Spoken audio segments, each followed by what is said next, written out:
ओम नमः शिवाय। भगवान शिव को त्रिपुरारी क्यों कहा जाता है? हिंदू धर्म में भगवान शिव को उनके अनेक नामों से जाना जाता है। उनके सभी नामों के पीछे कोई न कोई रहस्य छुपा हुआ है। भगवान शिव के अनेक नामों में से एक नाम त्रिपुरारी भी है। यह नाम उनके अद्वितीय और रहस्यमय स्वरूप को दर्शाता है। आइए जानते हैं भगवान शिव को त्रिपुरारी क्यों कहा जाता है। शिव पुराण में वर्णित एक महत्वपूर्ण कथा है जिसमें दैत्य तारकासुर के 3 पुत्रों के बारे में बताया गया है। इन 3 पुत्रों के नाम थे तारकाक्ष, कमलाक्ष और विद्युन्माली।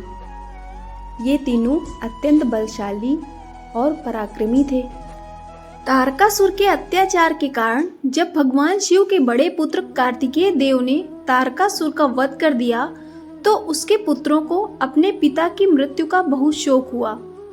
तब क्रोध और दुख के कारण उन्होंने देवताओं से अपने पिता की मृत्यु का बदला लेने का फैसला किया।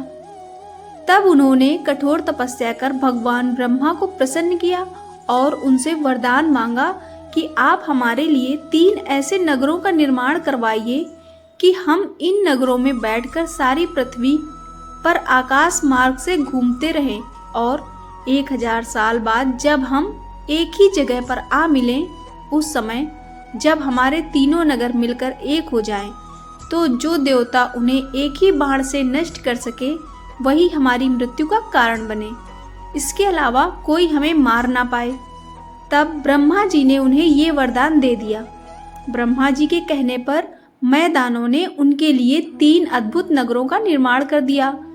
तारकाक्ष के लिए सोने का नगर, कमलाक्ष के लिए चांदी का नगर और विद्युन्माली का लोहे का नगर बनाया गया। इन 3 नगरों को सामूहिक रूप से त्रिपुर कहा जाता था और ये आकाश में विचरण करते थे। इन तीनों नगरों के असुरों ने अपनी शक्ति और वरदान का दुरुपयोग करते हुए तीनों लोकों में उत्पात मचाना शुरू कर दिया।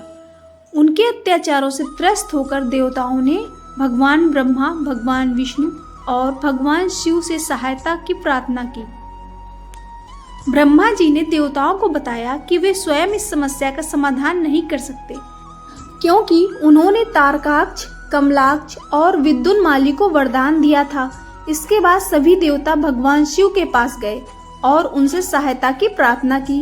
भगवान शिव ने देवताओं की प्रार्थना स्वीकार की और उन्हें आश्वासन दिया कि वे त्रिपुर का विनाश करेंगे। लेकिन उन्होंने यह भी कहा कि त्रिपुर का विनाश तभी संभव होगा जब तीनों नगर एक सीध में आ जाएंगे। यह कार्य अत्यंत कठिन था क्योंकि तीनों नगर निरंतर आकाश में घूमते रहते थे और एक सीध में आने की संभावना अत्यंत कम थी। वर्षों बाद एक विशेष क्षण आने वाला था जब तीनों नगर एक सीध में आने वाले थे। इस अद्वितीय क्षण का उपयोग करते हुए विश्वकर्मा ने भगवान शिव के लिए एक दिव्य रथ का निर्माण किया। चंद्रमा और सूर्य उनके पहिए बने। इंद्र, वरुण, यम और कुबेर आदि लोकपाल उस रथ के घोड़े बने। हिमालय धनुष बने और शेषनाग उनकी प्रत्यंचा। स्वयं भगवान विष्णु बाण तथा अग्निदेव उनकी नोक बने। वायु ने उसे गति दी। समस्त देवताओं की संयुक्त शक्ति से बना यह बाण अत्यंत शक्तिशाली हो गया। दिव्य रथ पर सवार होकर जब भगवान शिव त्रिपुर का नाश करने के लिए चले तो दैत्यों में हाहाकार मच गया। तब देवताओं और दैत्यों में भयंकर युद्ध छिड़ गया। जैसे ही त्रिपुर के तीनों नगर एक सीध में आए, भगवान शिव ने दिव्य बाण चलाकर तुरंत उसका विनाश कर दिया।